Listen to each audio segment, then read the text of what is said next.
Olá, boa noite a todos, seja muito bem-vindo aqui ao canal onde a gente tem o prazer e a alegria imensa de estar falando sobre a palavra de Deus. Hoje teremos uma live poderosa com a presença da nossa amiga querida Camila Russo. A gente vai falar sobre finanças, sobre planejamento financeiro, como proceder na questão de finanças. Estamos aqui aguardando ela. Mas seja bem-vindo, Flávio, a Camille. Vai compartilhando a live com seus amigos, com as suas amigas, com os seus vizinhos. Vai compartilhando a nossa live para poder o pessoal saber que a gente já está ao vivo. Espero que a semana de vocês comece bem, tranquila. E é isso. Como que foi a semana de vocês?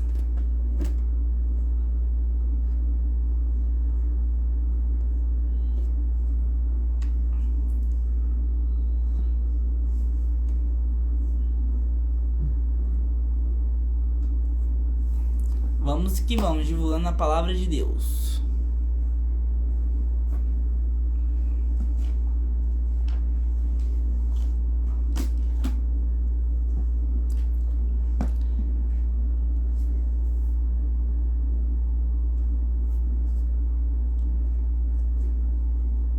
Seja bem-vindo, meu amigo que acabou de entrar, Ramon. Seja muito bem-vindo, vai compartilhando a live.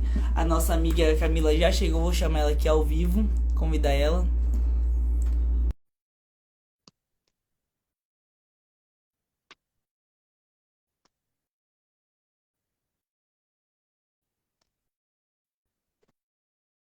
Opa, peraí. Aí, Olá, boa noite, Camila, tudo bem com você? tudo bem, Gabriel? Tudo ótimo. Como que tá? Ansiosa, né? É sempre uma grande responsabilidade. Verdade, verdade. Se apresenta pra galera que tá aqui na live sobre você, fala um pouco sobre você. Tá bem. Tudo bem, Gabriel. Primeiramente, muito obrigada, né, pela oportunidade de falar aí para você, falar para os seus seguidores sobre um tema tão que eu acho tão interessante, né? Eu que sou suspeita para falar. Eu sou administradora por formação, né? Depois eu fiz meu MBA em finanças, mestrado em finanças, tenho 14 anos aí de carreira dentro da indústria financeira, né? Setor, primeiro banco, varejo, depois atendimento a pessoas jurídicas, né? Depois eu fui para a área de banco de investimento e fiz uma transição de carreira quando nasceu meu primeiro filho, até te contei um pouquinho da minha história, né? E migrei aí para planejadora financeira, né? Eu sou planejadora financeira certificada pelo Planejar, atuo dentro dessa área, né? Há 7 anos. Então aí estou revelando a minha idade aqui, né? Já tenho um certo tempinho aí de jornada. E dentro dessa área de finanças, uma boa parte dedicada para atendimento a empresas e depois aí revertida para finanças pessoais dentro do planejamento financeiro. E dentro dessa transição que eu fiz, né, eu comecei a estudar as finanças a partir da Bíblia e fui, assim, positivamente surpreendida e muito surpreendida quanto à riqueza de detalhes com que a Bíblia fala sobre o tema das finanças, né? E então, eu tô desde 2, 3 anos que eu vim mais a público, né, para compartilhar um pouco desse estudo, mas eu venho estudando finanças a partir da Bíblia já, eu diria aí há uns 5 anos, pelo menos, né? Tem sido muito interessante. Eu posso dizer que a Bíblia é muito atual dentro do tema das finanças e eu espero hoje poder falar um pouquinho disso para vocês, né? Camila, eu fico muito honrado, muito feliz com a sua participação. Já venho há algum tempo falando, querendo falar, abordar esse tema, e graças a Deus você topou estar participando. Vou iniciar com uma oração e você pode iniciar sobre o tema de hoje. Tá ótimo. Oremos. Senhor Deus, Pai eterno, Rei dos Reis, Senhores dos Senhores. Estamos aqui conectados ao vivo para falar sobre finanças, falar sobre o teu amor através do dinheiro. Senhor, nos ajude a entender um pouco sobre esse tema, ajude nós, abra nossa mente e nosso coração. Esteja com a Camila, com a sua família, que o Senhor possa abençoá-lo. É o que eu te peço, em nome de Jesus, amém. Amém, amém. Obrigada, Gabriel. Vamos lá. Você me deu um desafio, né? Falar, né? Tentar falar assim brevemente a respeito do tema das finanças e a partir de uma pergunta bem polêmica, né? Dinheiro traz felicidade? E eu vou buscar responder essa pergunta, Gabriel, fugindo de uma resposta muito simplória, né? Mas antes de chegar a uma resposta objetiva para essa pergunta, eu vou gastar aqui uns 5 minutinhos só para trazer um exemplo para nós, tá bem? Tudo Dando bem. esse exemplo, aí a gente vai para essa resposta.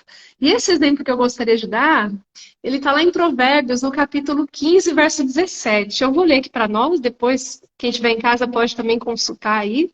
Provérbios 15, 17 tem um texto que é maravilhoso, né? Vamos meditar em cima desse texto aqui por 5 minutinhos. Diz assim: é melhor ter verduras na refeição onde há amor do que um boi gordo acompanhado de ódio.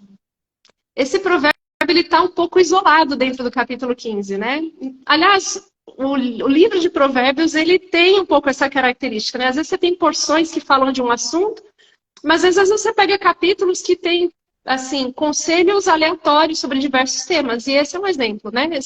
Esse texto aqui, ele é um texto para se entender, ele é autossuficiente, vamos dizer assim, né? É melhor ter verduras na refeição onde há amor do que um boi gordo acompanhado de ódio. Então, para a gente entender esse verso, a gente precisa mergulhar um pouquinho no contexto, no contexto da época, né? Primeira coisa, a gente não está, é claro aqui que a gente não está falando de dieta, né? É melhor ser vegetariano, não está entrando aqui no tema da dieta, vegetariano versus não vegetariano, não é esse o caso, né? Se a gente ler aqui o texto, a gente vai entender que ele não está falando de dieta. O que ele está enfatizando aqui é a condição econômica do indivíduo. O pobre, ele tem a sua refeição basicamente de hortaliças, né? Já o rico, ele tem o privilégio de poder comer um boi gordo, né? O autor aqui está contrastando duas situações econômicas bem distintas, né? Enquanto um só come hortaliças, o outro come um boi gordo. O pobre come hortaliças, enquanto o rico come um boi gordo. Só que aqui existe um tópico que a gente precisa se aprofundar. Esse rico aqui não é simplesmente rico. Vamos entender um pouquinho. Uma família rica, uma família abastada naquele tempo, se a gente, né, nas leituras que a gente faz da Bíblia, a gente entende que uma família abastada teria rebanhos, né? Rebanhos de gado miúdo, a Bíblia até usa essa expressão, né? O gado miúdo, que são as ovelhas, cabras. O gado miúdo era mais comum. Agora a pessoa ter um gado de maior porte, como é o caso do gado bovino, já era uma situação que mostrava que essa pessoa já estava ali no topo de uma pirâmide, né? Em termos de classificação socioeconômica. Agora, o mesmo gado de grande porte, ele tinha uma finalidade muito mais, como se fosse um bem de produção, um bem de capital, né? Vou explicar. Fazia muito mais sentido você ter um boi e usar a força desse boi, por exemplo, para puxar um arado, para puxar um carro de boi.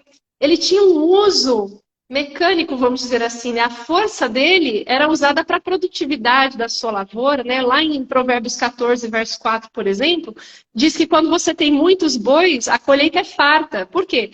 Porque o boi que puxa ali, né, os equipamentos que existiam na época para facilitar, para aumentar a produtividade da colheita, né? Muito bem. Se eu considero, então, que o boi era um bem de capital, o valor dele estava muito além da proteína, né? Estava muito além do consumo. Então, para um camarada... Ah, tem um outro detalhe que eu esqueci de falar e vale lembrar antes de eu partir para essa conclusão. Pegar um boi, sabendo que ele tinha essa finalidade, ele tinha esse proveito muito além da alimentação, pegar um boi e matar para comer, era algo que tinha... Assim, as ocasiões em que isso acontecia eram ocasiões muito especiais, muito festivas. Não era uma situação corriqueira. Olha só um exemplo disso, a gente vê lá na parábola do filho pródigo. Quando o filho pródigo chega, o que o pai fala? Ele está tão feliz, ele quer festejar, ele então ele ordena para que os servos peguem um novilho cevado, ou seja, gordo, né? E matem e passam ali uma refeição, uma festa, porque o filho que estava perdido retornou, né? O filho pródigo retornou. E nisso chega o filho mais velho e vê toda aquela comemoração, ele fica revoltado, mas pai, o senhor nunca permitiu que eu pegasse sequer um cabrito para festejar com os meus amigos. Então veja como era raro essa situação de você matar um animal para comer, né? Para festejar. Aí a gente volta aqui para Provérbios 15, 17, que fala, é melhor ter verduras na refeição onde há amor do que um boi gordo acompanhado de ódio. Esse boi gordo na refeição é uma situação assim de luxo absurda. Não sei se eu me fiz compreender aqui nesse contexto rápido que eu tentei expor. Certo? Então tá ótimo. Então vamos lá. Era uma situação de luxo. Eu posso dizer que esse camarada aqui de Provérbios 15, 17, a gente diria hoje que ele é podre de rico, né? Riquíssimo. E aí, voltando para o nosso contexto, né? Para a nossa época hoje. Se eu fosse me deparar com um camarada desse de Provérbios 15, 17, não estou mais falando de alguém que pode comer um boi gordo, porque hoje isso já virou uma coisa mais acessível para o nosso contexto, né? A gente pode falar, vou comer um churrasco, talvez não vá comer uma picanha, mas eu vou ali uma carne inferior, um pouco mais em conta, mas o churrasco já não é uma coisa tão inacessível, né, como era naquela época. Mas o fato é que se eu transportar para o nosso contexto, hoje a gente vê uma pessoa que pode desfrutar de um luxo, né, de uma exuberância, de uma riqueza maravilhosa. Qual a conclusão que eu faço ao ver a pessoa nessa situação? Aquele camarada deve ser feliz, hein? Olha quanto luxo, quantas viagens, quantas refeições, olha as roupas, olha os carros, olha a casa, né? Deve ser muito feliz, porque tem muito dinheiro. Só que é o que a Bíblia está dizendo aqui, que esse indivíduo de Provérbios 17, embora ele estivesse cercado de dinheiro, ele também estava cercado de ódio. Então, se a gente fizesse uma releitura desse provérbio, é melhor ter um prato, né, de hortaliças, uma refeição de verduras onde há amor do que um boi gordo acompanhado de ódio. Se eu fosse fazer uma releitura com as minhas próprias palavras, eu poderia talvez dizer assim, entre ter muito amor e ter muito dinheiro, prefiro ter muito amor. Por quê? Muito amor vai te proporcionar mais felicidade do que muito dinheiro. Fazendo uma releitura aqui muito simples, né, desse provérbio. Veja, o indivíduo ele pode ter muitas riquezas, ele pode ter muito dinheiro, mas não ter ninguém com quem compartilhar. Não pode ter, de repente não tem ninguém com quem desfrutar, né? Ele pode ter muito dinheiro, mas não ter saúde, porque infelizmente, né, às vezes a situação da pessoa é tão difícil que nem muito dinheiro que ela tem é capaz de lhe dar saúde, de comprar a saúde que ela tanto quer, né? Verdade. Eu posso ter muito dinheiro, mas eu não tenho propósito, não sei o que fazer, não tenho perspectiva. E nós estamos falando de coisas que são muito mais valiosas para a nossa felicidade do que o dinheiro em si, né? O amor, saúde, o propósito. Outro ponto, a paz. Eu posso ter muito dinheiro, mas não tenho paz. Então, veja, o dinheiro em si não traz felicidade. Respondendo, então, a sua pergunta. O dinheiro, por si só, não traz felicidade. Isso precisa estar claro para nós. Agora, outra coisa que precisa estar clara. apesar de o dinheiro em si não ser capaz de nos trazer felicidade, nós não podemos ser ingênuos, nós não podemos ser simplistas, né? Simplórios, assim, tolos, de achar que nós não precisamos de dinheiro. Então, veja, um outro texto que eu gostaria de ler contigo e com quem está nos acompanhando, está lá em Eclesiastes capítulo 10, verso 19. Eclesiastes capítulo 10, verso 19, diz assim, eu vou ler numa outra tradução, na linguagem de hoje, tá? Tá uma linguagem mais atual. As festas ajudam a gente a se divertir. E o vinho ajuda a gente a se alegrar. Mas sem dinheiro, não se pode ter nenhuma coisa, nem outra. O autor de Eclesiastes, que nós acreditamos ser Salomão, né, pelas características, ele próprio se descreve, tem muitas características que nos remetem a Salomão, embora ele não se identifique, mas enfim, que seja Salomão. Salomão está sendo muito pragmático aqui. Olha, festa é legal, né? Você poder desfrutar de uma boa refeição, de um bom momento, tudo isso é super legal, isso traz alegria, mas vamos lá, vamos ser realistas aqui, tudo isso se paga com dinheiro. Então, partindo da premissa de que o dinheiro em si não traz felicidade, nós também não podemos negar que muitas das coisas, as nossas contas e coisas que nós queremos consumir, coisas que nós imaginamos que possam nos proporcionar momentos de alegria, e de fato proporcionam. Quem não gosta de viajar? Quem não gosta de ter um momento de celebração com a família?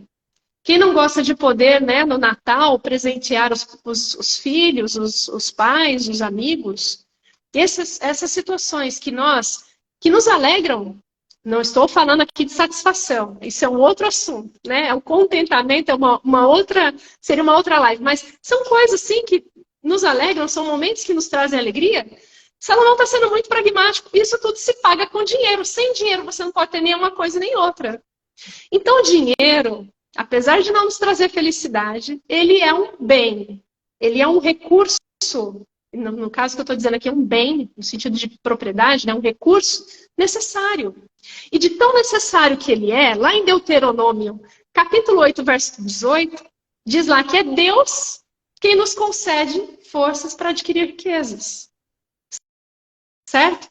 Então, Gabriel, nesses nossos primeiros minutos aqui, a gente precisa tirar algumas conclusões. Primeiro, não, dinheiro por si só não nos traz felicidade, certo? Ainda lá em Eclesiastes, no capítulo 3, no finalzinho do capítulo 3, será que é o capítulo 3? Eu vou achar aqui, mas tem um texto também que Salomão fala assim: é bom comer, é bom desfrutar os frutos do seu trabalho, comer, se alegrar com a sua família, mas tudo isso também vem da mão de Deus, porque separado dele, quem que pode se alegrar? Então a gente tem que ter a consciência de que a nossa alegria, a nossa plenitude, a nossa paz, né, o nosso sossego não provém do dinheiro em si. Pelo contrário, isso é bênção de Deus. Mas Deus também sabe que nós temos as nossas necessidades. E o dinheiro é um recurso necessário para pagar as coisas que nós precisamos consumir, que nós precisamos buscar. E aí, partindo desse ponto, eu vou fazer só uma pausa para saber, tá ok? Tá acompanhando? Quer fazer algum comentário? Então, ótimo. Partindo, então, para frente, né? Você lançou aqui para mim algumas perguntas e eu vou tentar respondê-las aí de forma bem rápida, bem objetiva. Primeira pergunta que você passou para mim, né? Do pessoal te mandou aí, eu vou tentar responder. Primeiro, como planejar as finanças? Veja, Gabriel, essa é uma pergunta muito nobre e assim, tem que ser a nossa preocupação muitas vezes. Nós pensamos como planejar a carreira, como planejar a formação da família, como planejar a construção da casa, como planejar a compra do carro. Mas isso tudo está dentro também de um outro contexto que faz parte e que caminha junto, que são as finanças, né? Eu preciso planejar as finanças, e esse é um assunto que não pode ser um tabu, que não pode ser um assunto que se evita falar. Pelo contrário, nós precisamos estudar cada vez mais sobre esse assunto, nós precisamos nos informar cada vez mais sobre esse assunto, e nós temos um privilégio que hoje existe uma riqueza de informações, de aulas, de materiais à disposição na internet, gratuitamente, bons materiais, é só, né, saber fazer aí uma busca correta. Nós temos acesso a bons materiais a respeito desse assunto, fora os livros, né? Nós temos, coisa que nós não tínhamos há anos atrás, né? Então, o planejamento financeiro, ele primeiro tem que partir de uma fotografia. Eu gosto de usar essa ilustração, né? A fotografia da sua situação atual. Como que você vai saber o caminho que você tem que traçar até um determinado ponto de chegada se você não sabe qual é o seu ponto de partida? Então, essa fotografia que te diz qual é a sua situação atual, ela parte do quê? Da sua realidade de gastos versus receitas. Isso é básico, mas poucas pessoas fazem de fato. O controle das suas entradas e das suas saídas. Sem isso, você já começa errado, né? As pessoas às vezes perguntam, como investir? Você vai investir depois que você souber como estão hoje as suas entradas e as suas saídas. E a partir disso, você vai fazer uma meta de poupança. E dentro dessa meta de poupança, você vai destinar, aí sim, conforme os seus planos de curto, médio e longo prazo. Então, trabalhando aqui, eu gosto muito de desenhar, né? Se eu tivesse uma lousa, eu ficaria aqui, mas infelizmente a gente ainda não tem esse recurso, ou eu ainda não domino esse recurso. Aqui eu vou desenhar na minha folhinha para ir pensando na minha linha de raciocínio. A partir do momento que você tem a sua realidade de entradas e saídas. E como, Camila? Veja, eu já assessorei famílias e pessoas, indivíduos, que tinham uma consciência geral, assim, generalista dos gastos, mas não tinha isso no papel. E quando começava a fazer exercício de planilhar, ou então de colocar na ponta do lápis, né, de registrar isso de alguma forma, de acompanhar isso de alguma forma, se surpreendia com uma série de outros detalhes, outros itens que não estavam na sua mente. E que, ao serem somados, compunham uma quantidade grande dentro do orçamento. Então, quando eu falo dessa fotografia, as receitas e os gastos, nas receitas, geralmente é mais fácil você ter uma consciência de quanto você ganha, de quanto você tem de rendimento, né, de provento, de salário, de receitas que você tem de serviços prestados ou produtos vendidos, enfim. A receita, de certa forma, ela é mais fácil de você mensurar. Agora, os gastos, geralmente a gente tem consciência dos grandes gastos e menospreza os pequenos, subestima os pequenos. É claro que você não tem que se perder num detalhamento que depois torne o seu controle uma coisa maçante e que você vai perder de vista em pouco tempo. Mas é importante você ter um registro de todos os seus gastos. Camila, como eu vou fazer isso? Você gosta de computador? Gosta de Excel? Faça isso no Excel. É muito prático. Você pode ali somar, faz para cada mês, né? Você lista ali todos os itens dos seus gastos. Vai confrontando com o seu extrato bancário, vai confrontando com a sua fatura de cartão de crédito. Soma tudo, você tem ali o resultado final. Camila, mas eu tenho 4 cartões de créditos, eu tenho o crediário da loja que me ofereceu um desconto se eu fizesse o cartão private label deles, eu fiz um não sei o quê, eu tenho conta em 3 bancos. Então, meu primeiro ponto aqui é reduza, né? Simplifique. Você não precisa ter 4 bancos, você não precisa ter 3, nem 2, um só já lhe basta, né? Mas eu recebo proventos em outro banco. A empresa exige que eu receba por lá. Tá bem, hoje existe a conta salário. Converte em conta salário, transfere todo o seu provento para o banco que você elegeu como sendo seu principal banco.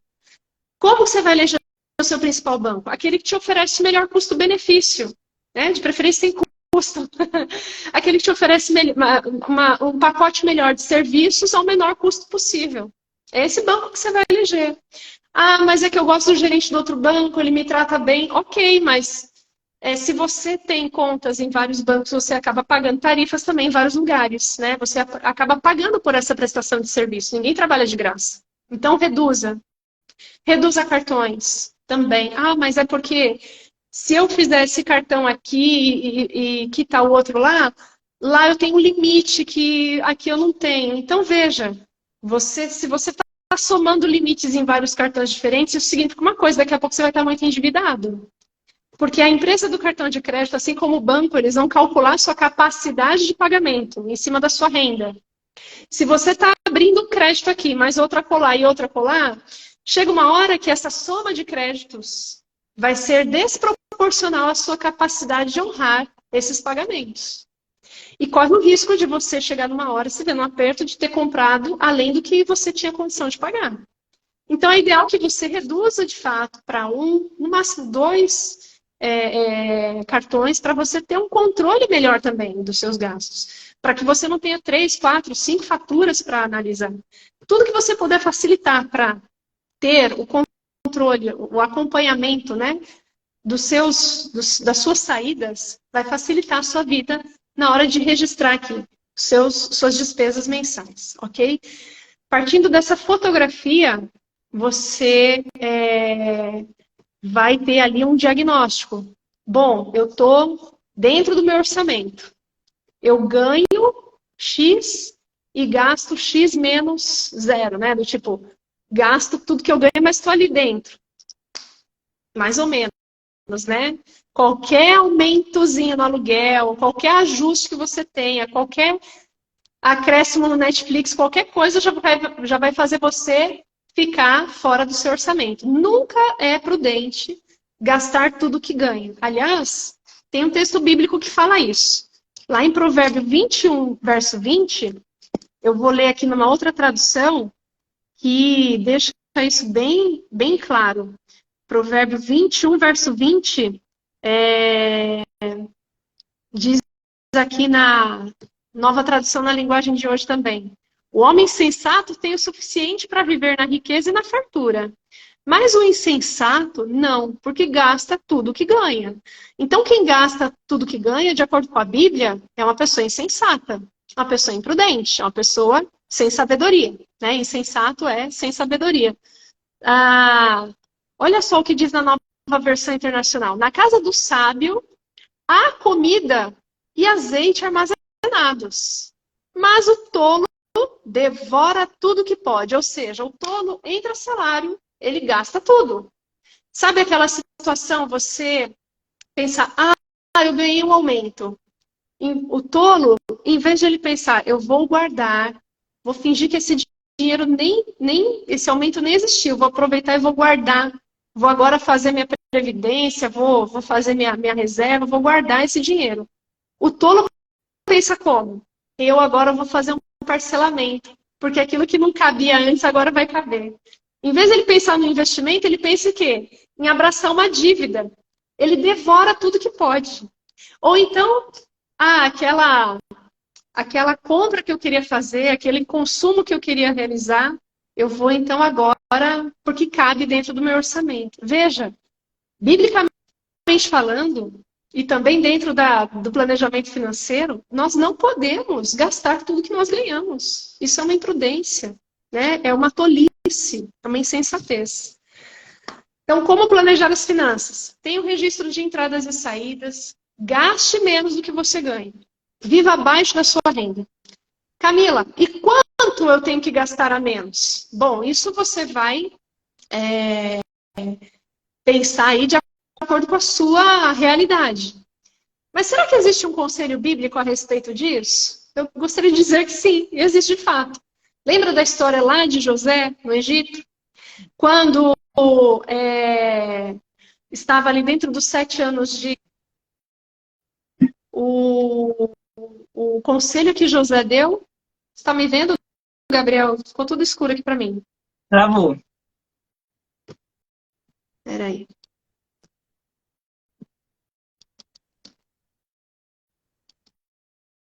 Eu tô me vendo. Você tá me vendo? Sim, agora eu tô. Tá.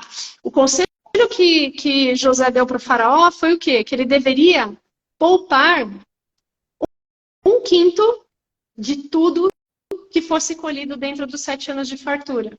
Se eu transporto isso para a nossa realidade, então, bom, enquanto eu tenho renda, enquanto eu tenho colheita, enquanto eu tenho condições de trabalhar e perceber aí minha renda, é prudente eu estabelecer uma meta de poupança. E se eu for usar um parâmetro bíblico aqui dentro dessa história de José, seria 20%. Ah, Camila, então para todas as situações vale os 20%? Não, claro que não. Se eu posso mais, por que não poupar mais? E se eu estou perto, né, de uma situação assim de... eu não estou te vendo, Gabriel, você está me vendo? Eu tô te vendo. Tá. Se eu estou perto de uma situação de parar de trabalhar ou precisar parar de trabalhar, me aposentar, qualquer coisa que seja, eu estou assim, muito próximo disso e tenho nada poupado, é claro que eu preciso reservar uma parte muito maior da minha renda com esse objetivo. Então, cada realidade tem a sua particularidade. Mas se você quiser um número, né, um ponto de partida, 20% seria bem razoável. E olha só que interessante, isso está bem em linha com uma regrinha que se popularizou, chamada regra 50-30-20. 50-30-20, basicamente, você está falando de acomodar os seus gastos fixos, né? O seu custo de vida dentro de 50% da sua renda, 30% corresponderiam a lazer, gastos variáveis, né? Coisas que você tem a opção de fazer ou não, e 20% para poupança. Essa regra é uma regrinha que se popularizou e, coincidentemente, também fala dos 20%. Poupança que eu falo, não estou falando caderneta de poupança, né? Estou falando com o objetivo de poupar. Né? Você pode empregar esse dinheiro. Aliás, esse é o objetivo de poupar, né? Você empregar esse dinheiro para que ele produza novos rendimentos. Bom, então,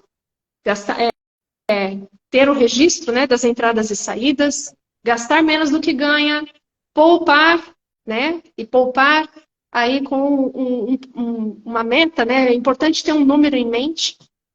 E poupar de que forma? De forma metódica, programada, né? Para que isso não seja uma coisa esporádica. Ai, sobrou dinheiro esse mês, eu vou poupar. Se você for lá em Eclesiastes 11, eu não vou entrar nesse detalhe hoje, mas lá em Eclesiastes 11 tem um verso famosíssimo que fala: lança o teu pão sobre as águas, não é? Depois de muitos dias você o achará. Veja, se você for ler o capítulo 11 de Eclesiastes, você vai ver que ele está, nos primeiros versos, ele está falando de plantio. Pão na Bíblia a gente pode entender como o pão pronto para comer, mas ele também pode ser a semente, né? Quando os egípcios foram lá para José, voltando para a história de José, quando os egípcios se viram em aperto, não tinham mais comida, eles foram para José, pediram para José abrir os armazéns, falaram: dá-nos pão, né? Por favor, nos dá pão para que nós possamos ter o que plantar, ter sementes para plantar. Eles não estavam falando do pão, né? O pãozinho pronto assado, eles estavam falando das sementes.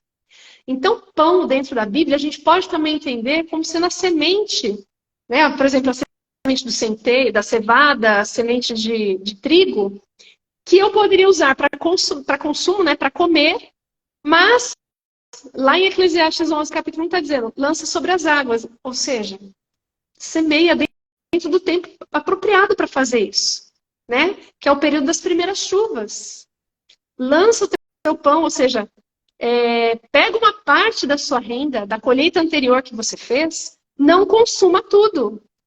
Lança sobre as águas, empregue, semeie para que essa semente depois ela venha a germinar, cresça, se transforme num outro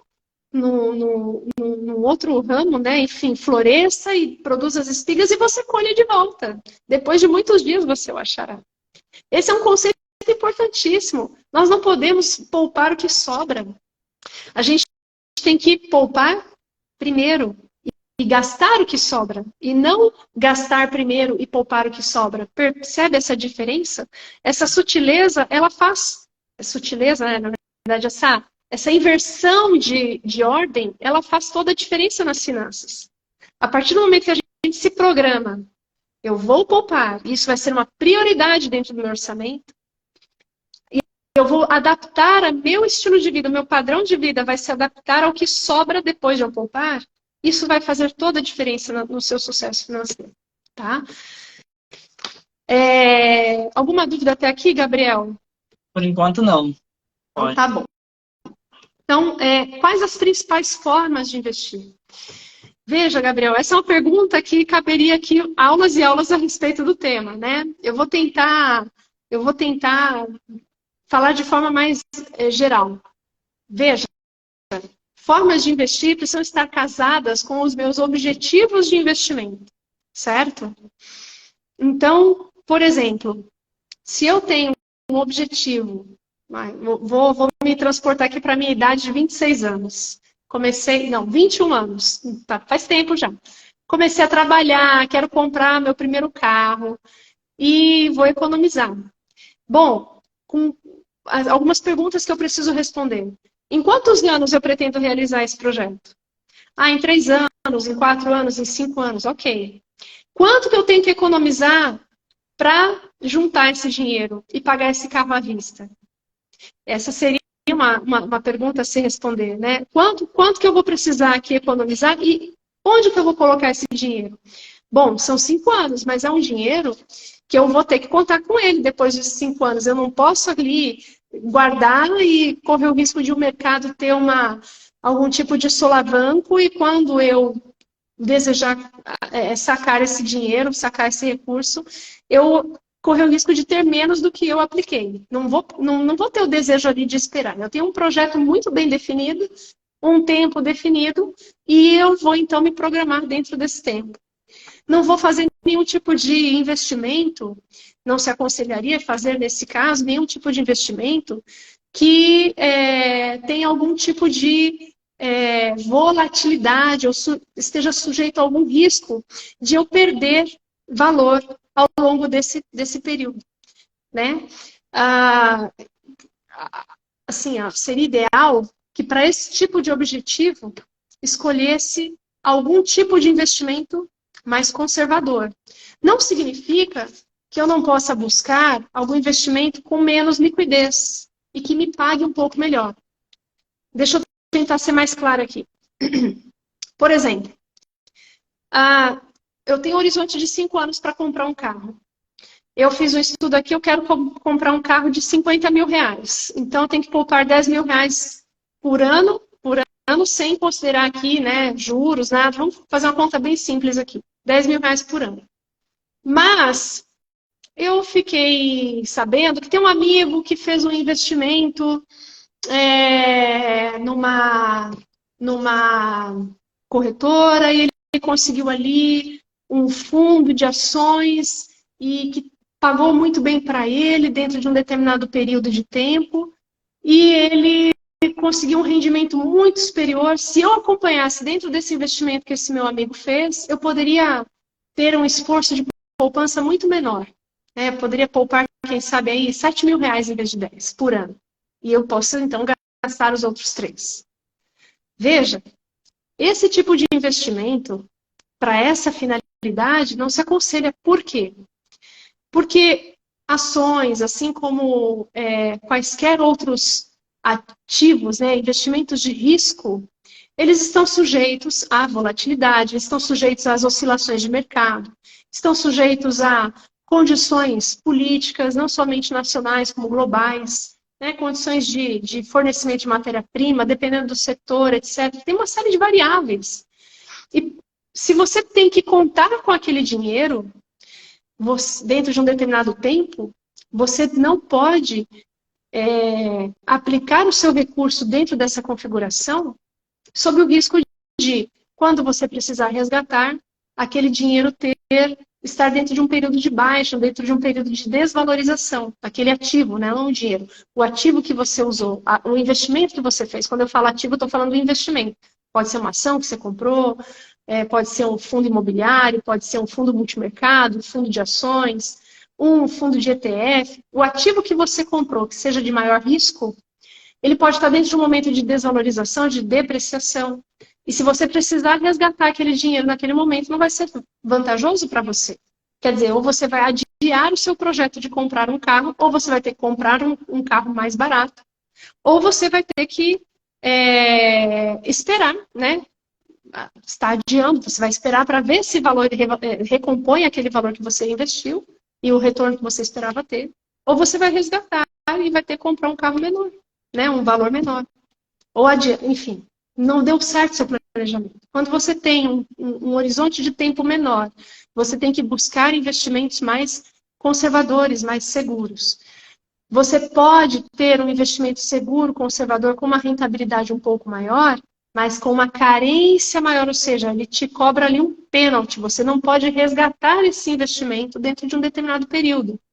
Mas, em contrapartida, ele te dá uma vantagem ali de te remunerar um pouco melhor dentro de um percentual da taxa, né, da taxa de juros que foi usada ali como referência, de te pagar uma remuneração mais atrativa, mas você fica engessado ali. Dentro de um determinado período, você não pode resgatar aquele dinheiro. Se você tiver essa prerrogativa, ok, vá em frente.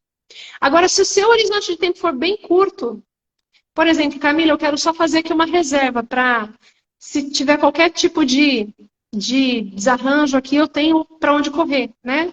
Esse tipo de investimento, eu não chamaria nem de investimento, é uma reserva mesmo. Não é um dinheiro que existe para multiplicar. É um dinheiro que existe para te salvaguardar, né?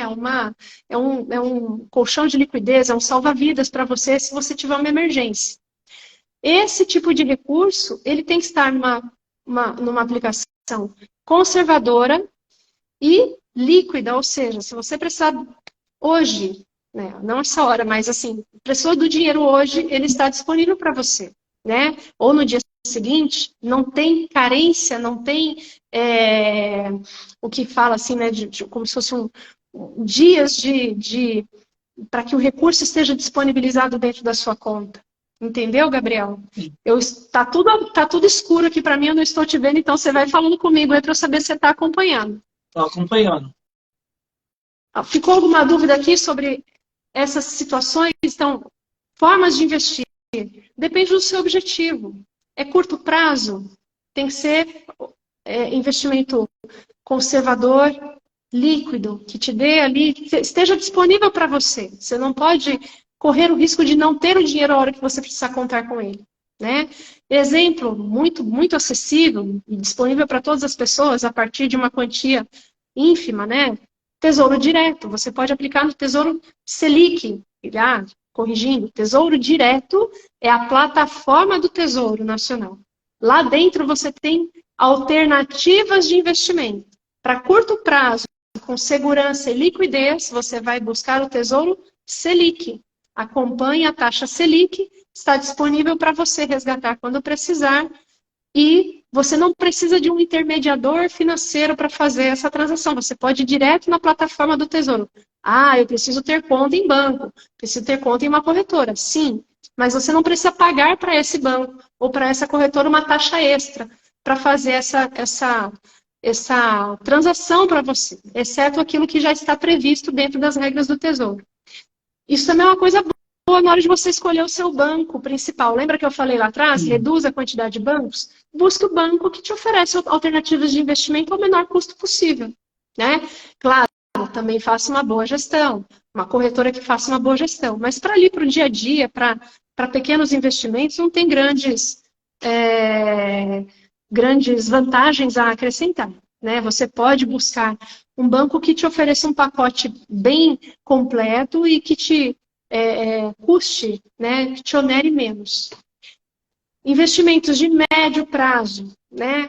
Você pode buscar alternativas um pouco menos conservadoras, um pouco menos líquidas, desde que elas estejam casadas com o seu horizonte de investimento. 2, 3, 4, 5 anos, esse investimento esse recurso que você precisa ter dentro desse horizonte, ele não pode estar sujeito, na fase ali, no período ali que se aproximar do resgate, ele não pode estar sujeito a variações, oscilações, se você de fato precisar contar com esse recurso. Ok? Até aqui? E longo prazo, né? Eu não tenho objetivo de curto e médio prazo para esse dinheiro. Eu simplesmente quero compor aqui uma renda extra, eu quero fazer com que o dinheiro trabalhe para mim, né? Como se fala no popular. Ótimo, você aí sim, pensando em longo prazo, não é um dinheiro que você pretenda resgatar, né? Você pode aí sim acessar várias outras alternativas de investimento. E o único ponto que eu falo, né, diz a Bíblia, o prudente vê bem onde pisa. Não faça nada, não invista em nada sem antes compreender. Óbvio que uma live de 45 minutos você não vai ter esse tipo de entendimento. Então busque, tenha os cursos, tenha os recursos, muitos deles gratuitos. As próprias corretoras muitas vezes oferecem para os seus clientes cursos a respeito de como investir a longo prazo, né? Quais ciladas evitar. E o conselho bíblico ainda lá em Eclesiastes, né? Reparte com 7, ainda com 8, ou seja, não concentra tudo numa coisa só, né? A sua semente que você vai lançar sobre as águas, você vai fazer isso dentro de uma perspectiva diversificada, né? Você vai um pouquinho aqui, um pouquinho ali, os seus investimentos são diversificados, para que você não esteja concentrado em uma única fonte de renda, tá? Agora, Gabriel, alguma pergunta até aqui? Não, tá tranquilo. Então, vamos lá. Como investir com pouco dinheiro? Foi a outra pergunta que você mandou para mim. Gabriel, isso aqui é uma pergunta que parte de um coração acanhado, né? Como investir com pouco dinheiro? Todos nós podemos investir, né? Hoje, nós estamos vivendo hoje numa situação muito favorável para o pequeno investidor.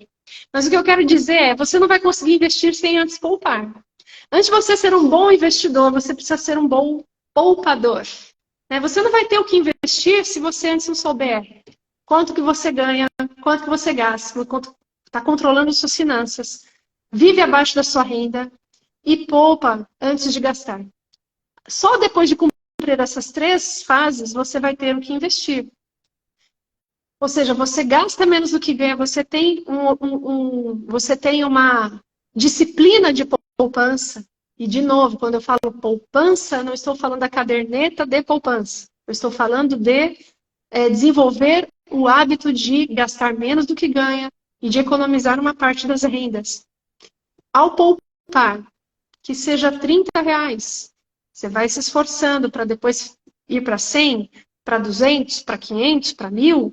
Enfim, conforme você for evoluindo, né, você vai tendo uma gama maior de opções de investimento, de alternativas de investimento, mas mesmo com pouco, você pode começar a investir.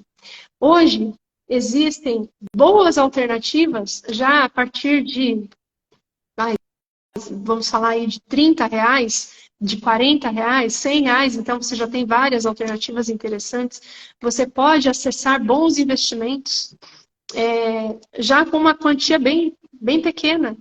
O ponto maior que nós precisamos desenvolver como população brasileira, porque não é hábito do brasileiro poupar, nós temos que desenvolver primeiro o hábito de ter uma reserva, de lançar o pão sobre as águas, né? De separar a semente que não vai ser consumida, mas vai ser empregada, certo? Eu não preciso de uma grande quantia de dinheiro para começar a investir. Eu posso já começar com pouco. Eu tenho hoje recursos, né? Recursos à minha disposição, alternativas que beneficiam o pequeno poupador, o pequeno investidor. Então, o tamanho do meu investimento não é desculpa para não investir. O que eu preciso, sim, é fortalecer cada vez mais o meu esforço de poupar, tá?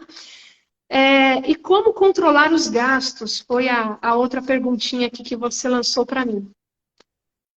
Bom, essa pergunta ela também tem muito a ver com comportamento, né, Gabriel? Sim. E aí, deixa eu aproveitar que eu estou falando para um jovem, e eu acredito que boa parte dos que te seguem estão, né, em uma faixa etária próxima à sua. Eu gostaria de ler como último texto aqui para a nossa reflexão, e já me colocando à disposição para outras lives, tá? Para a gente poder, de repente, aprofundar nesses temas aqui, dessas perguntas que você passou para mim. Mas eu gostaria de encerrar com o último texto que está em Provérbios, no capítulo 24, o verso 27. Na minha Bíblia, diz assim: cuida dos teus negócios lá fora, apronta a lavoura no campo e depois edifica a tua casa. Esse texto é outro texto que ele é autônomo, né? Ele não tem um contexto assim onde ele está inserido. É um provérbio, vou dizer assim, autossuficiente. Então a gente pode entender dentro de toda a informação que o versículo nos supre. Cuida dos teus negócios lá fora, apronta a lavoura no campo e depois edifica a tua casa. Em outras traduções, dá a entender assim: forma primeiro a tua lavoura, né? E depois você vai constituir família. Veja, eu queria falar agora diretamente para o mais jovem, né? A gente muitas vezes tem aquela ânsia, né, de desfrutar a vida. Mas o conselho bíblico primeiro você tem que buscar ganhar a vida, né? Você tem que buscar conquistar os meios de se manter, de ter a sua renda, né? De investir na sua qualificação profissional, de ter uma boa empregabilidade. Se tem um investimento que você precisa fazer, jovem, é prioridade máxima. Investir na sua qualificação profissional, investir na sua empregabilidade, aumentar a sua capacidade de crescer na carreira, né? E se nós estivermos falando para um jovem empreendedor, investir no seu negócio, fazer com que ele amadureça, que ele se sustente. A partir daí, você, então, pode ir desfrutar a vida. Primeiro você cuidou de ganhar a vida, de ter condições de ganhar a vida, para depois sair e edificar a sua casa, constituir a sua família, buscar buscar desfrutar, né, daquilo que você, sobre a providência divina, sobre as bênçãos de Deus, você pode conquistar, certo? Então, meu recado final aqui, para não tomar muito tempo e deixar aí para você fazer algum comentário ainda, Gabriel, é esse. A Bíblia ela é riquíssima, né? Eu tentei pincelar aqui alguns itens, mas para o jovem em particular eu gostaria de passar esse recado hoje, né? Nós muitas vezes temos aquela ansiedade, sonhos, planos, né? Meu planejamento financeiro, eu vou então ganho hoje um salário mínimo, ou salário de estagiário, ou ainda nem ganho, vou começar a ganhar. O que eu vou fazer com esse dinheiro? Eu vou investir em ações, eu vou investir aqui e acolá? Não estou dizendo que não deva fazer isso, tem que buscar informação, tem que buscar não digo se especializar, mas se informar a respeito disso, sim, com certeza, né? Mas, querido jovem, antes de tudo, o seu maior investimento é a sua capacidade de ganhar dinheiro, né? A sua capacidade de... Claro, depois das outras prioridades, né, que estamos falando aqui no relacionamento com Deus, né, dentro da sua perspectiva de buscar crescer na vida, investir na sua capacidade de trabalhar, de fazer um excelente, né, se destacar profissionalmente, de crescer na carreira. Esse é o seu principal investimento hoje. Uma vez que você esteja compondo subindo nessa escala, aí você vai ter... obviamente, um salário melhor, você vai ter condições até de investir mais, né? E acessar mais opções de investimento. Certo, Gabriel? Eu acredito que seja esse o recado por hoje. Concordo com tudo que você falou sobre as explicações. A galera que teve alguns comentários que ama suas explicações, gosta do seu conteúdo. Teve gente perguntando quando que você vai lançar um livro. Então, saber poupar, como você falou durante a live, ter um planejamento. Eu acho que, como você falou, o planejamento é tudo. Você tem que ter uma coisa certa dentro do papel e da caneta, saber poupar, saber quantos que eu ganho, quantos que eu gasto, até para poder investir. Eu acho que resume total a live, né? E deixa eu só fazer um comentário que eu lembrei agora. Gabriel, que eu acho que é bem pertinente. Lá em Mateus 25, se eu não me engano, quando a gente vê lá a parábola dos talentos, né? Quando a gente, voltando para a pergunta que abriu essa live, né? Dinheiro traz felicidade? Acho que vale a pena a gente concluir pensando no sucesso dessa empreitada, né? Eu começo a controlar melhor meus gastos, começo a reservar uma parte da minha renda para poupar, começo a investir, começo a ser bem-sucedido nesses investimentos, começo a ver o dinheiro entrando, né? O dinheiro trabalhando para mim. E aí eu posso cair na tentação de colocar o meu amor, o meu coração nessa composição que está sendo feita.